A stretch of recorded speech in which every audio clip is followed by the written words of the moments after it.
Oke, kita lanjutkan materi kita. Pada episode sebelumnya kan kita sudah membahas bagaimana proses input.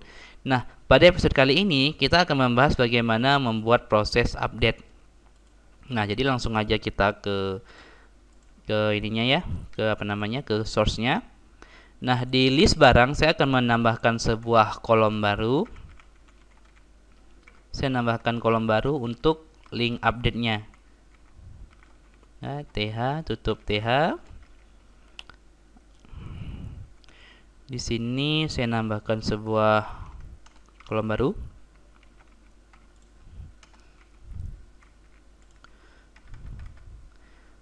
Nah, di sini kita akan membuat link dengan perintah ancor tadi ya, untuk membuat link. Jadi ancor URL-nya apa? Misalnya URL-nya kan edit ya. Tadi kan sebelumnya kita sudah membuat sebuah function baru namanya edit. Nah, jadi di sini kita buat barang, tujuannya ya, barang slash edit slash datanya. Oke. Berdasarkan kode barang misalnya. Kode barang. Dan baru teksnya apa nih? Misalnya teksnya edit. Oke, kalau misalnya sudah, saya save. Sekarang kalau kita refresh, nah sini sudah ada link edit dengan membawa kode barangnya. Anda bisa lihat di sini, ini adalah kode barangnya. Langkah yang selanjutnya kita akan membuat sebuah form edit barang. Untuk urusan tampilan kurang lebih sama ya kayak ini ya. Input barang. Nah, cuma tujuannya ini bukan input simpan tapi edit simpan.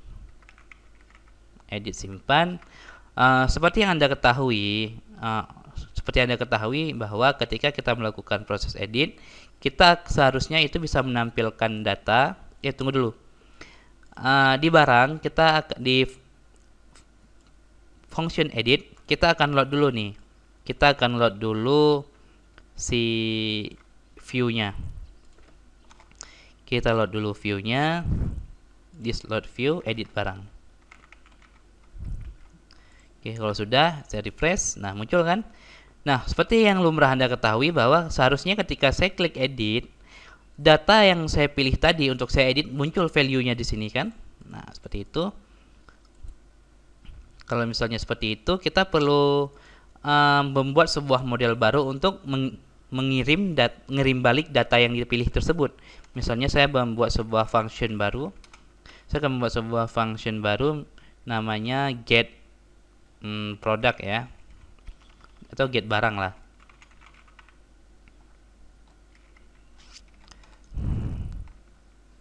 Atau jangan get barang.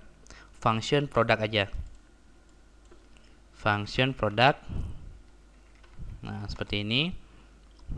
Query-nya adalah return this db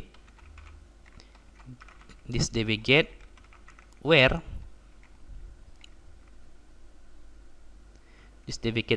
dari tabel barang. Nah, nanti di function product ini kita butuh parameter nih. Parameternya adalah kode barang ya. Parameternya adalah kode barang. Get where array kode barang sama dengan kode barang. Nah, seperti ini. Ada yang salah ya. Oke, kurang tutup. Return 1, tutup 2. Oh, salah nih. Seharusnya begini aja. Oke. Sekarang di function barang ya. Di sini kita akan cek dulu nih. Barang atau produk aja lah ya. Produk sama dengan this model barang produk.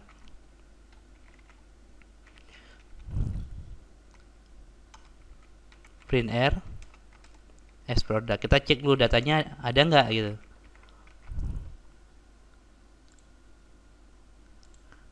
Wah, muncul error undefined property barang model barang. Nah, supaya kita nggak perlu load itu, kalau misalnya Anda menemukan pesan error seperti ini berarti si model tersebut belum di load nih. Nah, jadi caranya Anda load dulu modelnya seperti ini. Kalau sudah, nah nggak muncul error, paling muncul undefined kode barang lah.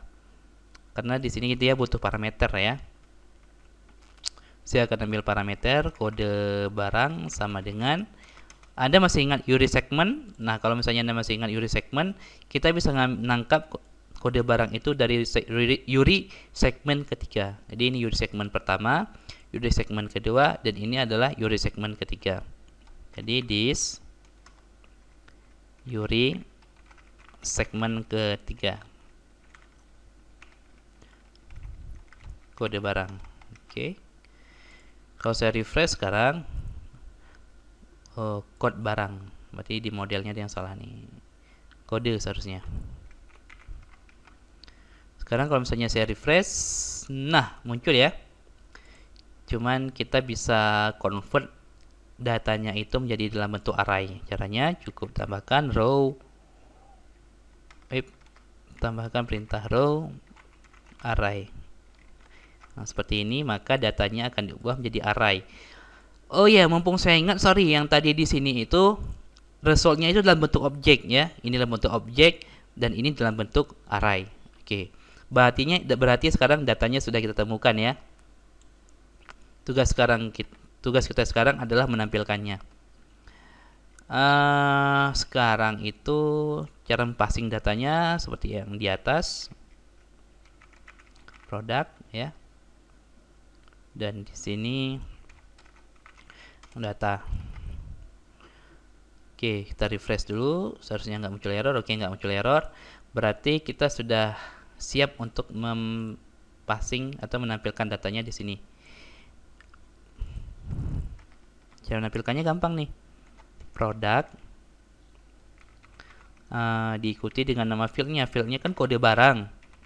Kode barang. Kalau sudah refresh, tuh muncul datanya. Dan kita lakukan hal yang sama pada kolom di bawahnya. Kode barang, di sini nama barang ya, gunakan nama barang, dan di sini harga. Di sini harga. Jadi kalau misalnya saya refresh sekarang, ada yang error. Seharusnya ini nama ya, nama bukan names. Kalau sudah saya refresh, nah muncul datanya. Oke, muncul data, sudah beres. Sekarang seperti yang Anda ketahui, untuk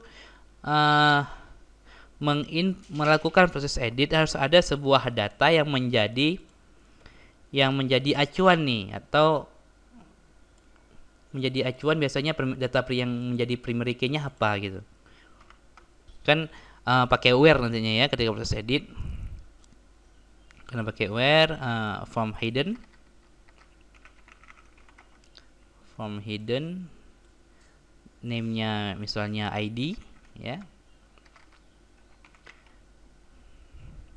value-nya this URI segmen 3. Bagi Anda yang sudah menguasai PHP prosedural, saya rasa paham lah ini ya. Jadi ketika kita lakukan proses update, pasti kita butuh ID nih. Dan biasanya ID-nya itu di hidden, nggak ditampilkan. Oke, sudah nih ya. Input tipe hidden, name ID, value ini ya, BR05. Dan kita akan melakukan proses update nantinya berdasarkan ID ini. Oke, seperti itu. Jadi kalau saya klik data sekarang, edit simpan, masih error karena functionnya belum saya buat. Kita buat dulu sebuah function baru, function edit simpan. Kurang lebih fungsinya sama, jadi saya kopikan saja. Yang berbeda adalah function di sini saja. Kalau thisDB tadi thisDB insert, sekarang thisDB update. Nah, seperti ini. Dan seperti kata saya tadi, kita butuh ID-nya. ID, misalnya this db input ID, input post ID.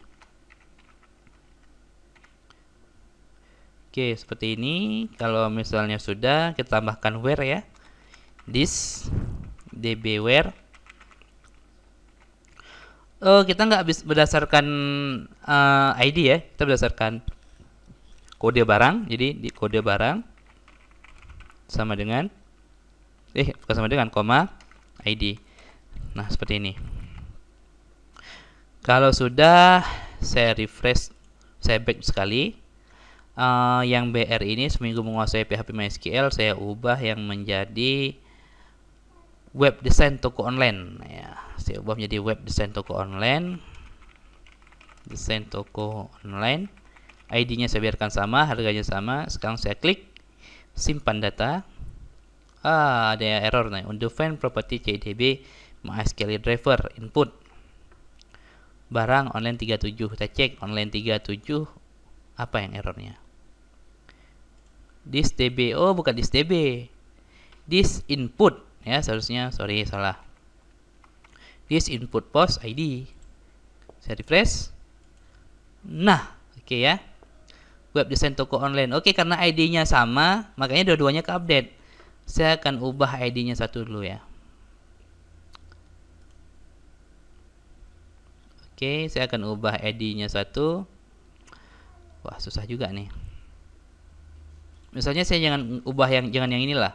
Yang BR01 ini saya ubah lah ya.